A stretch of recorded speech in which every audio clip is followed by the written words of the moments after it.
commercial et juridique entre une entreprise qui propose un concept et une autre qui l'exploite. On compte une centaine de franchises au Sénégal et de plus en plus de défenseurs de ce concept. C'est aujourd'hui le sujet du grand format économie avec Arab Nawa.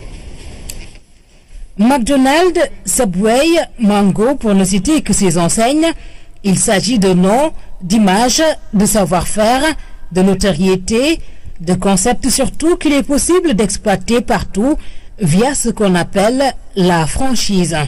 La franchise, c'est avant tout une manière d'étendre votre réseau.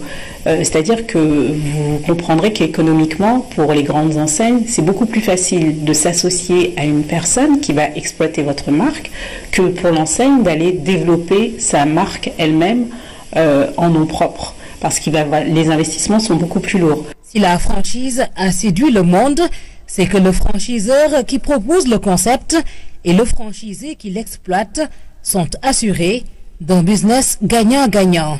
Parce que pour une entreprise naissante qui se lance dans une activité, au lieu de s'aventurer, elle s'inspire d'une entreprise qui fait la même chose, qui l'a éprouvée et qui a un canevas et qui est gagnant. Donc l'intérêt pour l'entrepreneur, c'est de suite de réaliser, de réussir son entreprise. Le Sénégal fait partie des premiers pays d'Afrique à se lancer dans la franchise. La Fédération sénégalaise de la franchise compte une centaine de franchisés dans ce pays. Son président lui-même représente une entreprise de location de voitures depuis 27 ans. Il faut savoir qu'au niveau de l'Afrique de l'Ouest et même au niveau de l'UMOA, le Sénégal est le pays le plus avancé en matière de franchise.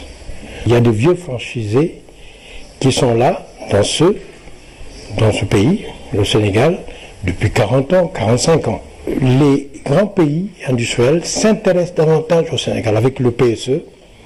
Pour ces avocats de la franchise, l'occasion est d'or pour un Sénégal fortement composé de PME. C'est déjà de permettre aux PME de développer des activités dans un cadre organisé et de bénéficier d'un savoir-faire qui va normalement leur apporter de la croissance. Il y a les banques qui sont partie prenante.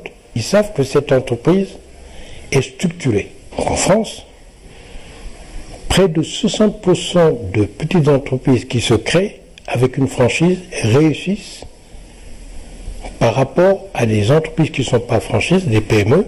Le défi au Sénégal, convenir d'un cadre formel pour le développement de la franchise